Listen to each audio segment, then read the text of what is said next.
was napping. So that was a song, I forgot the title of it, by Bob Dylan. Was that what that said? We were talking about him earlier.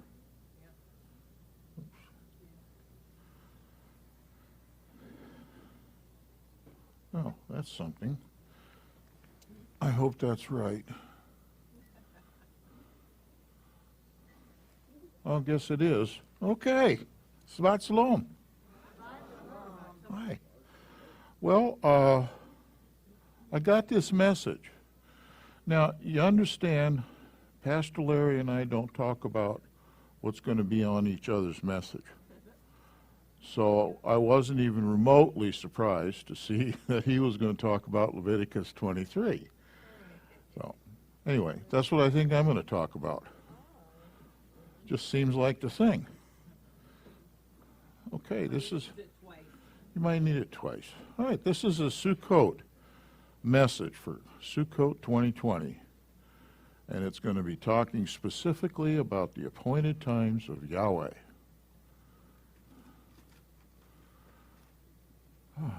Yahweh, please open our eyes that we might see wonders from your word, because it is from your word that we gain understanding, and not ours. So, Leviticus 23, you might want to turn there. It says, if you happen to be a King Jameser, King Jimmy, the Lord spake unto Moses, saying, Speak unto the children of Israel, and say unto them. Now I use the Scriptures version as opposed to King James. And it says, And Yahweh spoke to Moshe, saying, Speak to the children of Israel, and say to them. 1. Yahweh's the speaker. Yes? I mean, you can diagram this sentence. He is speaking to Moses, but he says, Speak to the children of Israel. So he's actually speaking through Moses to all of the children of Israel. Them guys and us.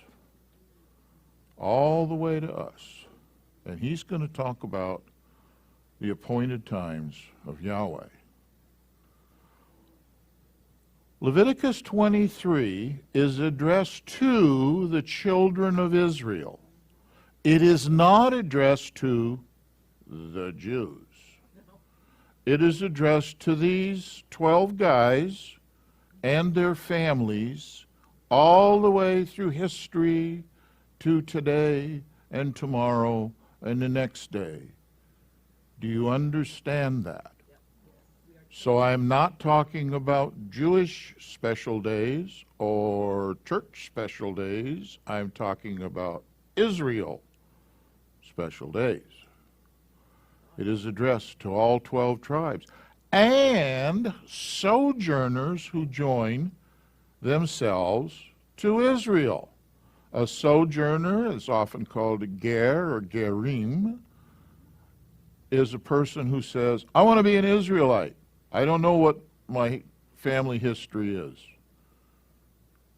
So therefore, I'm going to join Israel. We'll talk about that over the next many months. It is not addressed to just the Gentiles, the people of the nations, just them, unless they want to join Israel. So it's for Israel. Continuing, Leviticus 23, verse 2, the appointed times of Yahweh. Let me rephrase that. The appointed times of Yahweh, which you are to proclaim as set apart gatherings. My appointed times are these. The Scriptures follows the actual Hebrew text very closely. King James says, on the other hand, concerning the feasts of the Lord, which ye shall proclaim to be holy convocations, even these are my feasts. And we'll have to talk about that a bit.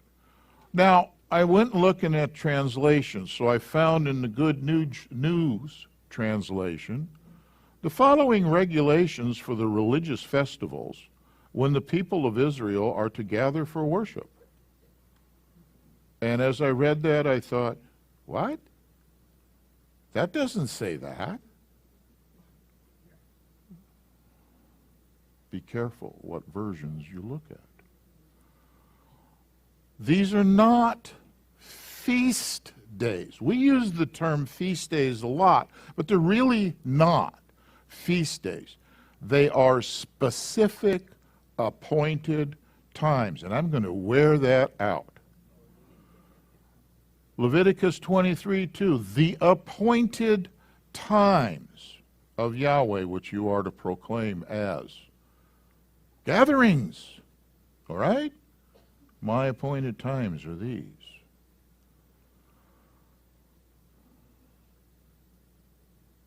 They're the appointed times of Yahweh, and they're not the appointed times of Moses.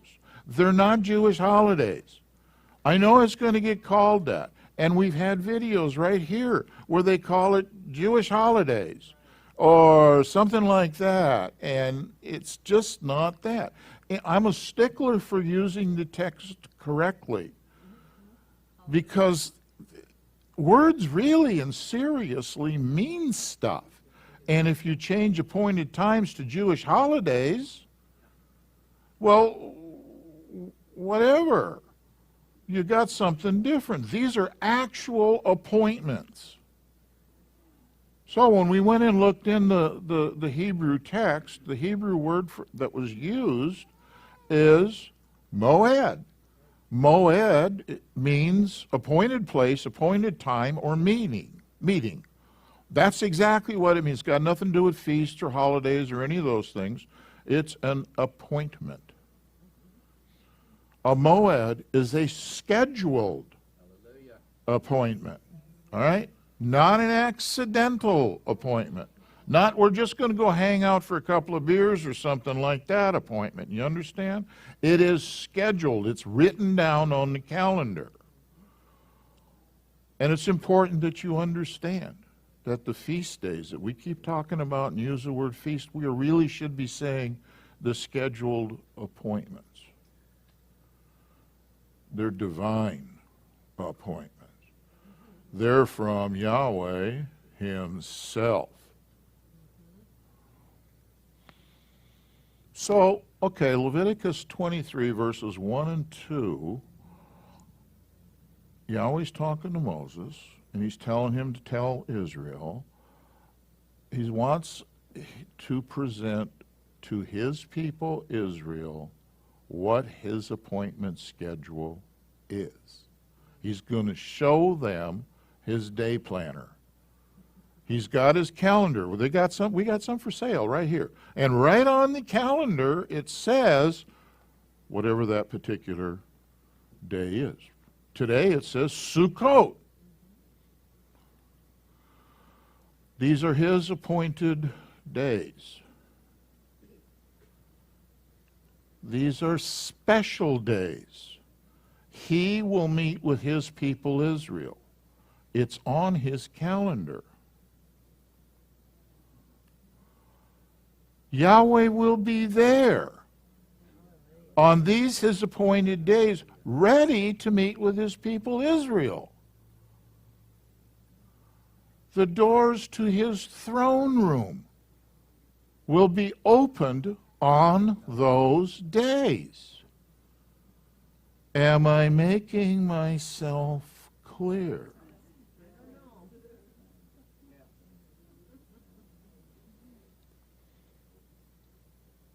Now, here's something else. Yahweh says that on his appointed days, you are to proclaim a set-apart gathering. Yahweh expects the family of Israel to get together. Whoa. Family get-togethers? Now, most of you probably have no problems with family get-togethers, right? None. But he's expecting that. And he expects us to get along. Okay. Yeah, we can do it. Yeah, we can do it. Yahweh sets his appointed days. He expects his people, Israel, to have a set-apart gathering in honor of the appointed days. Now, last night, Pastor Larry talked about, you be here. Come to the gathering. It's cool to stay home, and you can watch this on live stream. Sure, and you can do that every week if you want to. But you're commanded to have a set-apart gathering. Get out of your house and come here. Or come someplace. Yeah, really, the live stream only lasts for the next 20 minutes or so, or an hour or 2 hours, or whatever the live stream is, but it's permanently on YouTube. And you can go look it up, and you can watch it tomorrow, and the next day, and the day after that.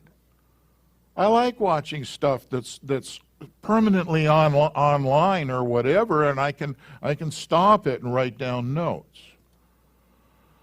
But he really wants us to have set-apart gathering. We cannot emphasize this enough. That means Yahweh expects his people, Israel, to gather together. And again, we have problems with that, but we'll get along. Actually, Yahweh's in it anyway, so it'll work out. Yeah, the set-apart gathering is expected to be dedicated, i.e., set apart, to the purpose of that appointed day. When we are here on Sabbath, we are to be Sabbathing. And absolutely none of us talks about all the stuff that we're doing at home, or projects we've got, or work, right? No, we're not real good about that. He really wants us to focus on the appointed day that we are doing. So we got to stop talking about all this other stuff. Come on, hang out on Wednesday. We can talk about it on Wednesday. Everybody got everybody's phone number? Everybody's got a phone. So call each other, talk about stuff when that away. But this is hard for us to do. Us Western people, we just don't get this. But we need to stop. We're having Sukkot, and we are going to have nothing but fun for the rest of this week. And now I want you to notice, I am prepared. I got my fork and my knife and a spoon. I got 2 spoons, see? I am prepared. I'm ready.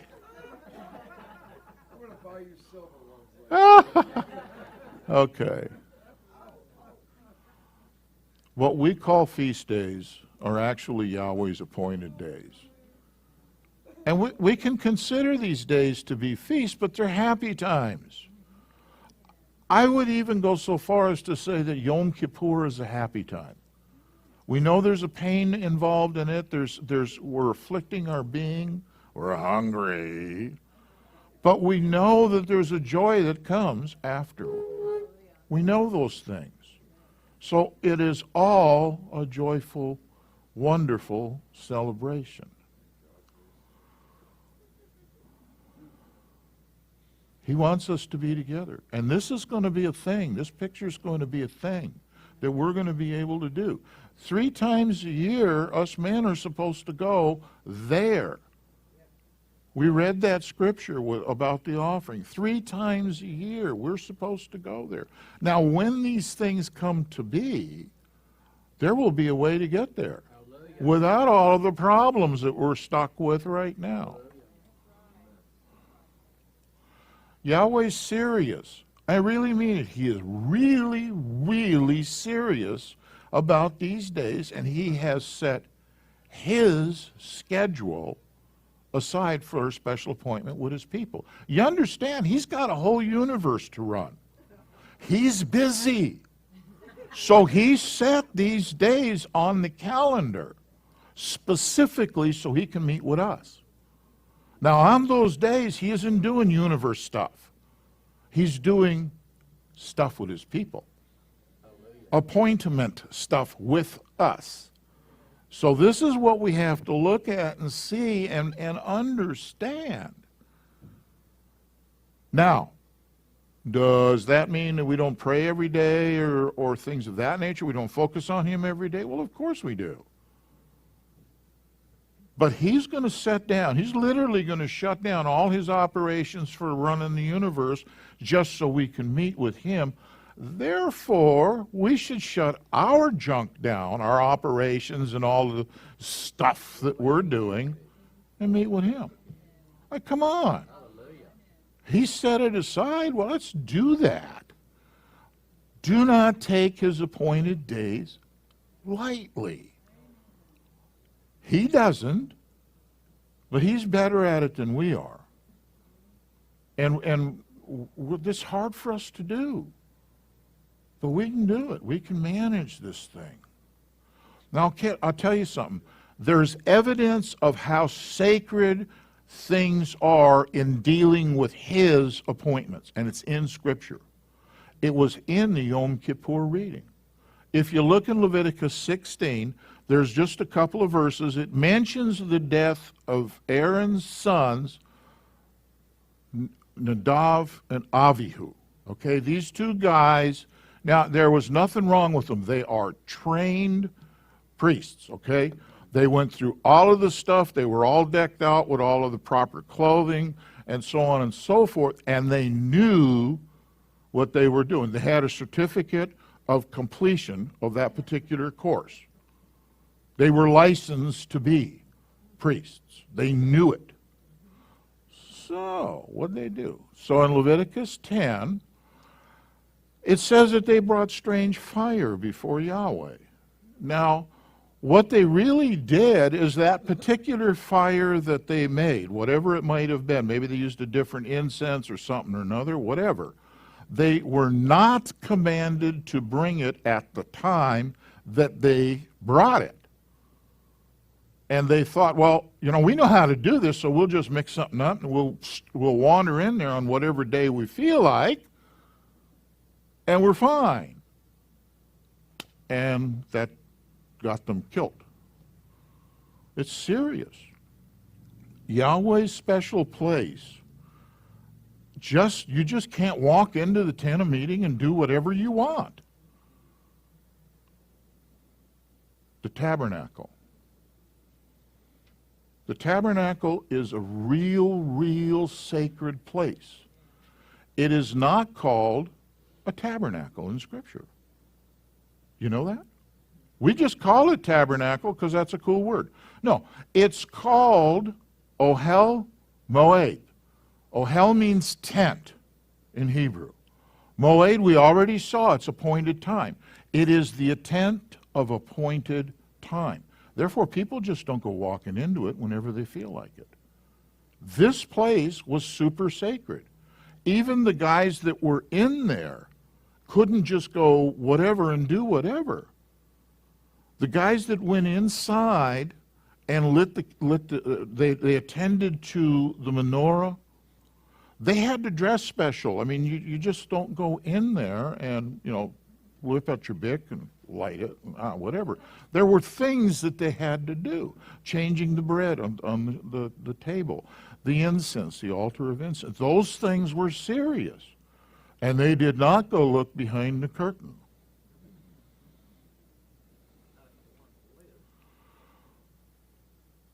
Even the tabernacle is a place of appointment, and Israel's just not allowed to enter it whenever they want to. The same thing exists in the temple. When the temple was built, after your word, Solomon built the temple. He got this great big place. It's real pretty. You couldn't get into the inner courtyard except on the Sabbath or other appointed times. You just couldn't walk in wherever you wanted to go. It's not a tour. And in Ezekiel 46, here's what it says. Ezekiel 46, the Master Yahweh, that's Lord Yahweh, said, the gate of the inner courtyard facing east is shut on the regular old 6 days of the week. You're not going in there. But on the Sabbath, it is open. That's the day it's an appointed day. We can come in there. And the new moons, it's opened. Do you see that? You just can't do whatever you want to do when it comes to Yahweh. There's appointments. Conclusion. Now, I'll tell you what, we're real careful to make doctor's appointments. Is that truth? Okay. I got a doctor's appointment coming up in a couple of weeks, and if I don't make it, it's going to take months and months and months to get it rescheduled. Now, I don't know if any of you other people have that kind of a problem, but it's normal. We make the appointments that this doctor makes for us, even on the times that he wants us to be there. Ugh. If you have a job, you are extremely careful to be at work when you're supposed to be at work, and you go home when you're supposed to go home, and you're going to do whatever the company says to do. This guy's not happy. He's going to work. If he was smiling and stuff like that, we'd know he was coming home from work. But he's not happy. He's going to do what he has to do. He has an appointment to be at that job every morning at something or another, whatever it is. Why do we deliberately miss the appointments that the Creator of the universe sets? You wouldn't miss your doctor's appointment. Well, we miss whatever. We miss the Sabbath. Why do we change the appointed days that Yahweh sets to whatever we want? And it isn't just, if you think I'm blaming the church, Messianic community does it too. And so do the Jews. They adjust the calendar a little bit for some pretty lame excuses. Others have adjusted Yahweh's calendar and says, well, I don't want to do Yom Kippur this year. This is an actual thing. So what we're going to do is we're going to talk about it on Sabbath so we don't have to do it on Tuesday and Wednesday when it is. He was talking about it on Sunday. Church. Instead of even the seventh day Sabbath. Not good. Do you think Yahweh approves of our changing His appointed times to our own? No. Ask Him. Hallelujah. You go ahead and ask Him. Because everybody complains to me, says, well, you just can't talk that way to me. Well, I'll tell you what, you ask Him what He thinks about it. And make sure I'm not in the same room. I don't want to get caught up in the fireball that's about to hit you. Do you think Yahweh approves of our changing His appointed times to pagan holidays? There's a meme floating around on the internet. The church is really, really good about following other holidays, but not the ones in the Bible. What a shame. Do you think that Yahweh will bless our holidays and Sundays while we deliberately and stubbornly, that word is stiff-necked in Scriptures, refuse to attend His appointed days? He probably wouldn't say anything about Sundays if you did seventh-day Sabbath. Okay, you want to get together Sunday? Fine, whatever. We could get together Sunday and spend 4 hours of praise and worship. Why not? But if we're not doing on Sabbath, the seventh day, this is called arrogance. It's arrogance on our part to continue to do that. Do you understand? We're saying we know, we're more important, we got it covered, or whatever. We're telling Yahweh, no. We're a brat kid stomping our feet. I don't want to do that. If you don't want to be there on his day, why on earth do you expect it? Why should he show up on yours?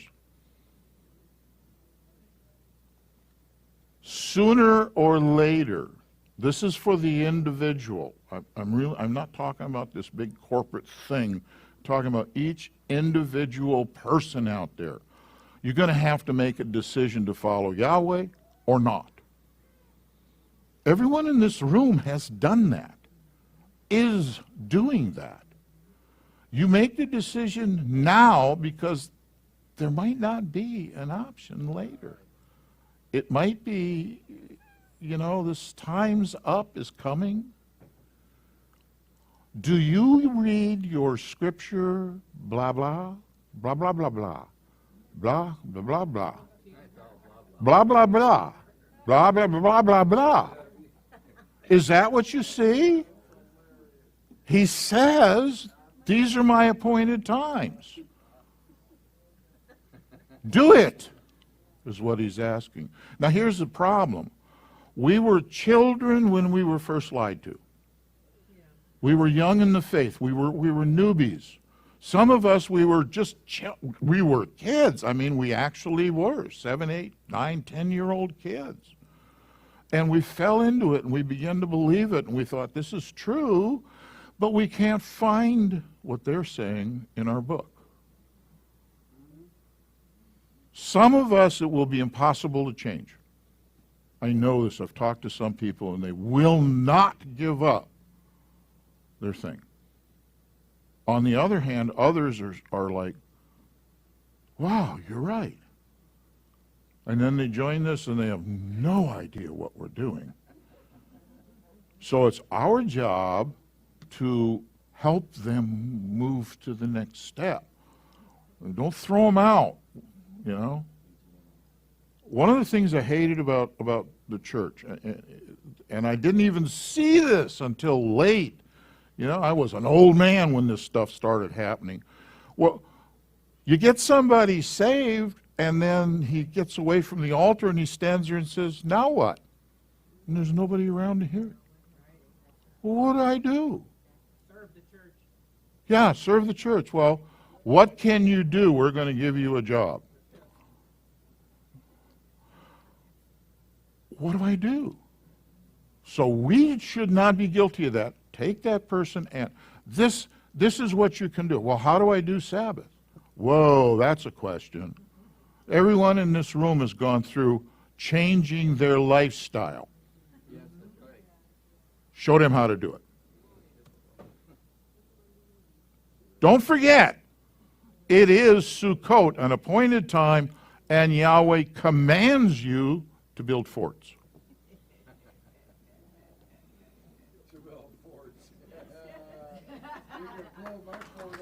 Shalom, y'all.